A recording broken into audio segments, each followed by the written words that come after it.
Xin chào tất cả các bạn nha. Thì trên những dòng thiết bị Android nói chung, ở bên trong hệ thống của nó sẽ có một cái chế độ dành cho nhà phát triển. Thì ở bên trong cái chế độ nhà phát triển này nó sẽ có nhiều cái công cụ giúp cho chúng ta có thể là tùy biến cái thiết bị Android của chúng ta. Nhưng mà đây là những cái tùy biến nâng cao.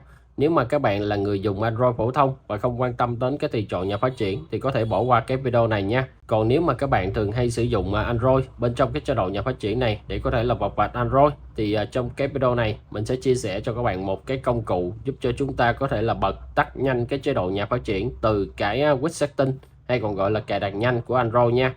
Thì các bạn thấy ở đây nè, mình sẽ tạo ra một cái nút như thế này và mình có thể bật tắt nhanh cái chế độ nhà phát triển. Thông thường á, khi mà chúng ta bật chế độ nhà phát triển thì các bạn sử dụng những cái app ngân hàng đôi khi là sẽ không được nha. Một vài những cái app ngân hàng sẽ không cho phép chúng ta bật chế độ nhà phát triển khi mà chúng ta mở app.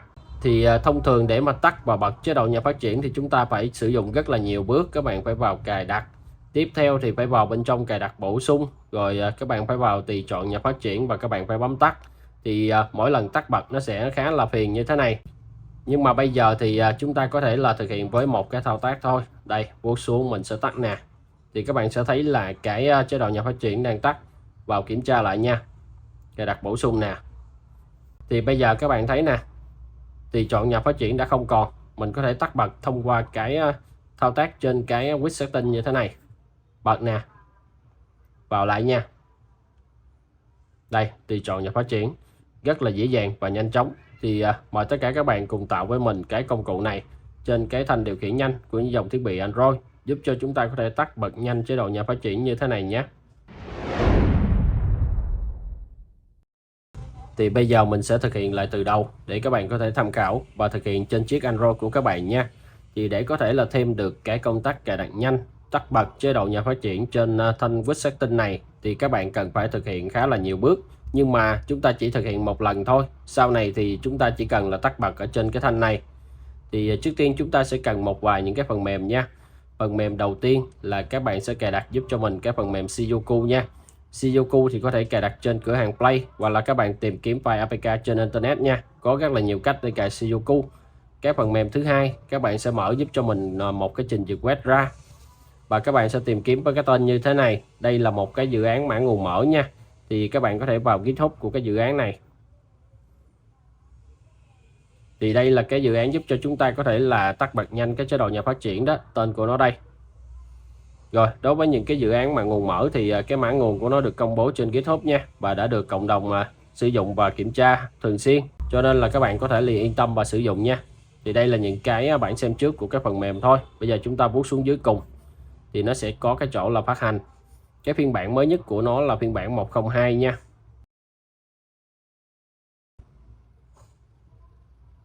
Rồi, cuối cùng thì chúng ta sẽ cần thêm một cái công cụ nha. Cái công cụ này có cái tên là Acel như thế này. Thì các bạn cũng có thể tìm kiếm trên Google nha.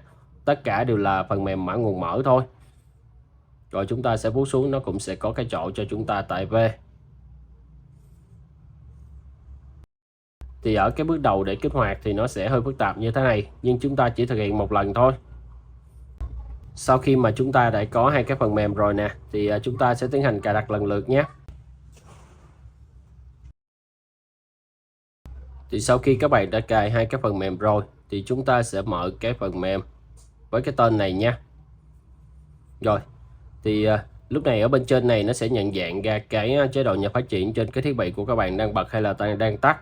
Thì đối với thiết bị của mình là nó đang bật nè, nhưng mà bây giờ mình tắt không được nha, vì nó sẽ yêu cầu chúng ta phải cấp quyền cho cái ứng dụng này.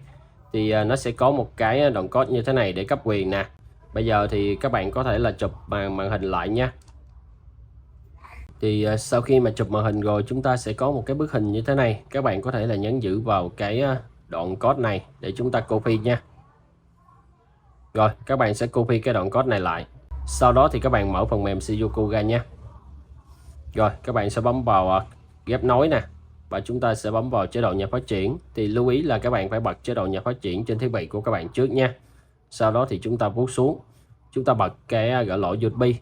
Bật cài đặt qua USB, gỡ lỗi USB cài đặt bảo mật. Sau đó thì bấm vào ghép nối không dây. Tiến hành là bật lên và chúng ta sẽ ghép nối bằng mã ghép nối nè. Lúc này nó sẽ có mã ghép nối chỗ này nha.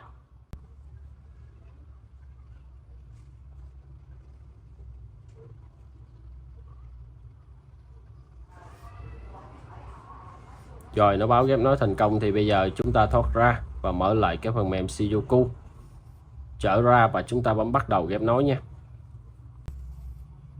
Rồi sau khi mà Shizuku nó chạy thì các bạn vào ủy quyền cái ứng dụng và bật cho cái app iCell này lên nha. Rồi bây giờ thì chúng ta chỉ cần mở cái app iCell lên, chúng ta sẽ bấm vào Start.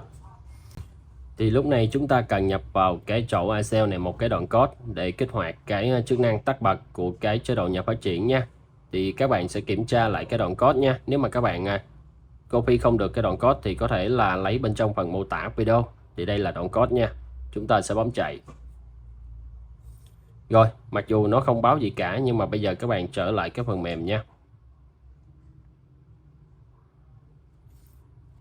Bây giờ chúng ta thử tắt bật nhé.